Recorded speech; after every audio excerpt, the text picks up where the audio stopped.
mëshiruesit mëshiruesit. Përshëndetje i dërgojmë dhe masje për njerëzimit profetin tonë sallallahu alaihi wasallam.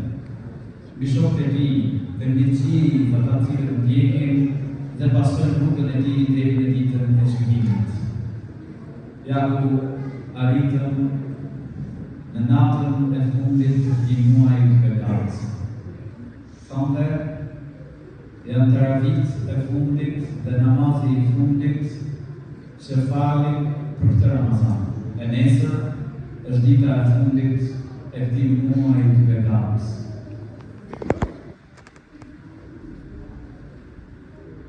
Ashtu siç edhe Allahu i lartësuar e përmend për këtë muaj ku thot ayyaman ma'dudat, një ditë të numëruar. Dhe në të vërtetë, pra ditë të numëruar, hyri Ramazani e nuk po merret vesh se si po ikën ky muaj.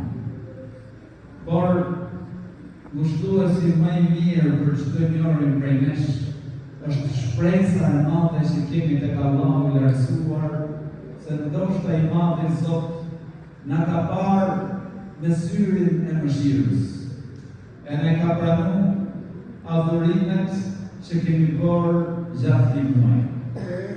Shenjë e pranimit të veprës së mirë është pasimi i saj me vepra të mira. Vëlla dhe motra, nëse Ramazani përfundon, nuk do të thotë që ka përfunduar adhurimi i madh të Zotit. Nuk do të thotë që ka përfunduar veprat e mira, sepse kur ndroi jetë profeti alayhi salam, shokët e profetit alayhi salam pra e përjetuan shumë keq. Dhe vjen Ebu Bekri i gjen në atë formë.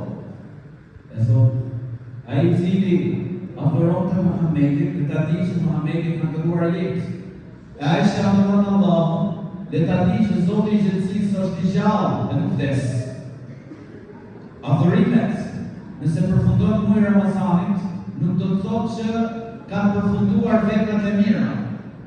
Besimtari duhet ta dëshmojë dashurinë ndaj Allahut të lartësuar dhe shenjë pranimit të tij tek Zoti i gjithësisë dhe pranimit të veprave të tij tek Allahu i lartësuar është vazhdimësia në punë të mira. Namazin ne kemi obligim si në Ramazan dhe jashtë Ramazanit. Respektimin e prindërve ne kemi obligim si në Ramazan dhe jashtë Ramazanit. Rujtjen e lidhjeve festorë ne kemi obligim si në Ramazan dhe jashtë Ramazanit. Nëse agjërimi i detyruar ka përfundon pra nesër në broma, nuk përfundon agjërimi vullnetar. Ke hapësirë dhe ke mundësi që të përpishesh të arrish kënaqësinë e Allahut të lartësuar. Dhe profeti sallallahu alaihi wasallam, i dërguar i Zotit, na nxit që ne punët me i bërë të vazhdueshme. Dhe kur e përshkruaj Muhamedit alayhi salam, thonë, kur ai e bënte një punë, e bënte atë në vazhdimsi.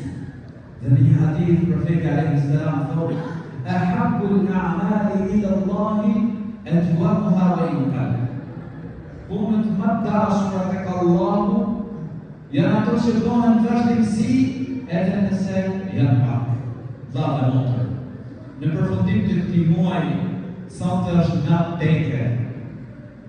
Dhe sipas një mendimi, edhe pse shumica e dietarëve kanë mendimin që nata e katërt, pra është nata e 27, ka mendim tjetër, pra që ajo kërkohet në netën teke. Dhe sonte është natë teke, nata e fundit e Ramazanit. Ndoshta sonte është rrafta jote, rrafta jote që të lirohemi prej zjarrit të xhenemit. Prandaj është e udhës për çdo njeri që sonte në këtë natë ti lutet Allahut të lartësuar për falje, ti lutet Zotit gjithësisë për mëshirë. Ta vazhdoj atë lutjen që i mësoi profeti alayhi salam Aishës. Allahumma innaka afuwwun tuhibbul afwa fa'fu anni.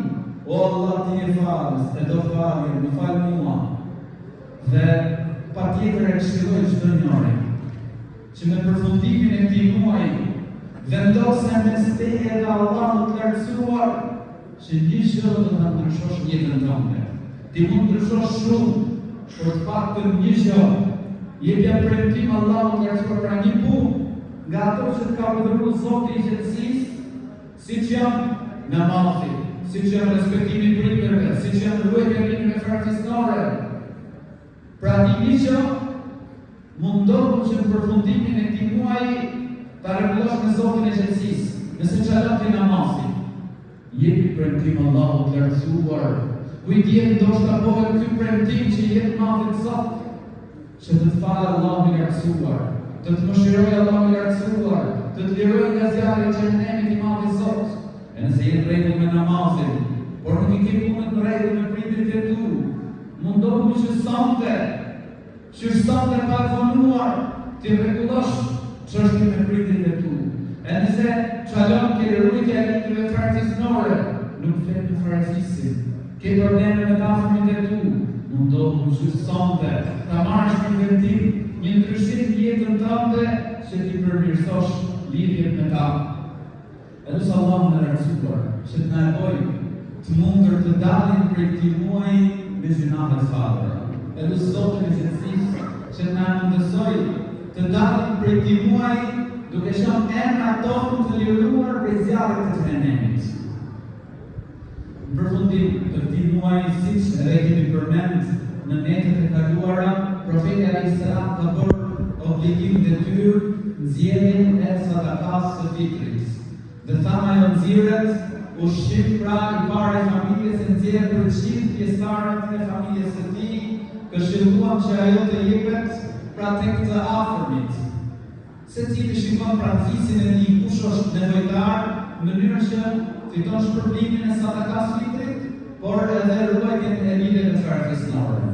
Dhe thamë ai që nuk do të merret në punë, pra nuk ka mundësi, atëherë pra edhe këtu te xhamia, çliri i xhamisë do të merret me shpërndarjen e sadakas së fitrit, dhe thamë deri nesër, pra deri nesër në drek, mund të vini dhe t'ja jepni pra parat ose i zetit